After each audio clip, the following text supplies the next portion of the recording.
ابھی ایک سوال آیا میڈیا پہ، کوئی خاتون تھی جو شیعہ مسلک کو فالو کرتی ہیں، انہوں نے روتے روتے بتایا یوٹیوب پہ یہ یا فیس بک پہ یا انسٹاگرام پہ کہیں کلپ چل رہا ہے، مجھے یاد نہیں کہاں دیکھا تھا میں نے، وہ روتے روتے کہ یہ عمر لا جو ہے نا، عمر لا، حضرت عمر نے 3 طلاق کو 3 قرار دیا نا، حدیث سے آتا ہے، اس نے کہا عمر لا نے میرا گھر برباد کر دیا، عمری قانون نے میرا گھر برباد کر دیا۔ شیعہ لوگ 3 طلاق کو 3 نہیں مانتے، وہ بھی ایک ہی کہتے ہیں، اور بعض کہتے ہیں ایک بھی نہیں ہوتی، دونوں مسلک ہیں ان میں۔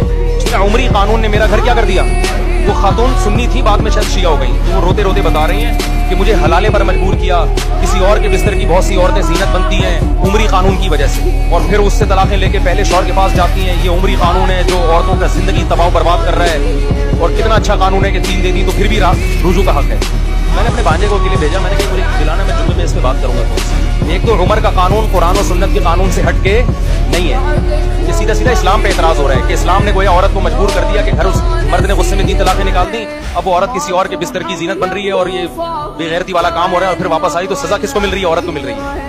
میں نے کہا یار اس کو ہو سکے نا کمنٹس کر دو کہ اسلام نے تجھے مجبور کیا کہ کسی اور مرد کے بستر سے ہو کے تو واپس آ، بولو بھائی۔ اسلام نے صرف اتنا کہا ہے کہ جس مرد نے غصے میں 3 طلاقیں نکال دی وہ پرلے درجے کا احمق اور پرلے درجے کا بے وقوف ہے۔ آج اس نے غصے میں طلاقیں نکالی ہے، کل غصے میں بندوقی بھی چلا سکتا تھا، کل غصے میں 3 چاقو بھی مار سکتا تھا۔ اس گدھے کو اپنے غصے پہ کنٹرول نہیں ہے، لہذا عورت اس کے ساتھ نہیں رہ سکتی۔ تو دفع ہو جاؤ نا، کیوں رکھا ہوا اس کو اپنے ساتھ سنبھال کے؟ سمجھ میں آ رہی ہے بات؟ کیوں جا رہی ہو حلالے کر کے اس کے پاس واپس؟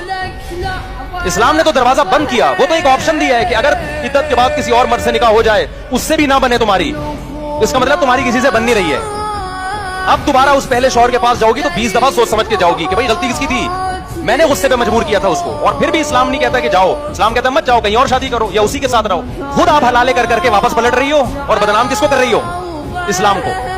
گھر تباہ ہو گیا، زندگی کیوں تباہ ہو گیا بھائی؟ مرد دنیا میں مر گئے کیا، ختم ہو گئے کیا؟ نہیں، یہ بات سمجھ میں، ایک ہی مرد دنیا میں آپ سے شادی کے لیے پیدا ہوا تھا، طلاق ہو گئی ہے، عدت گزارو، کہیں اور شادی کرو، کہتے بچے رول جائیں گے۔ دنیا میں مسلمانوں میں طلاق کا ریشو کم ہے، غیر مسلموں میں بہت زیادہ ہے، اور صحابہ میں بھی آج کی نسبت زیادہ تھا طلاق کا ریشو۔ بچے رولتے نہیں تھے، بچے جو رول رہے ہیں وہ طلاق کی وجہ سے نہیں، وہ اس وجہ سے رول رہے ہیں کہ آپ آدھا قانون اسلام کا لے رہے ہو اور آدھا ہندوؤں سے لے رہے ہو یا انگریزوں سے لے رہے ہو۔ اسلام کہتا ہے میاں بیوی میں جب علیحدگی ہو جائے، لا تضار والدۃ بولدھا ولا مولود لہ بولدی، طلاق کے بعد بچے کی وجہ سے نہ باپ کو نقصان پہنچایا جائے نہ ماں کو نقصان پہنچایا جائے، ایک لگا بندہ قانون بنا دیا، بچے دونوں مل کے پالے، اس میں کیا جا رہا ہے؟ پھر بھی طلاق اچھی چیز نہیں ہے، لیکن اس کو یہ کہنا کہ عورت کا بیڑا غرق کر دیا، بیڑا تو مرد کا غرق ہوا ہے اس میں۔ وہ جب غصے میں 3 طلاقیں نکالے گا تو سر تو وہ پیٹے گا کہ میں نے اپنے ہاتھ سے اپنی اچھی بیوی کو میں محروم ہو گیا ہوں اس سے، اور جب محلے پڑوس میں پتہ چلے گا اس نے غصے میں 3 نکالی ہیں اور اس کا یہ حشر ہوا ہے کہ واپسی کا آپشن بند، تو 100 دفعہ آدمی طلاق کا لفظ نکالتے ہوئے سوچے گا کہ نہیں سوچے گا؟ اب جب سے اہل حدیثوں نے 3 طلاق کو ایک کہنا شروع کیا ہے، طلاق کا ریشو کم ہونے کے بجائے بڑھ گیا۔ اب تو لوگ کہتے ہیں کوئی بات نہیں، حرام کر لو بیوی اپنے اوپر، حلال کرنے والے مارکیٹ میں ہول سیل کے حساب سے موجود ہیں۔ کھیل تماشا بنا لیا لوگوں نے، ادھر دھڑ دھڑ طلاقیں دے رہے ہیں، ادھر کیا کر رہے ہیں؟ فتوی لا کے رکھا ہوا ہے، مذاق بنایا طلاق کو۔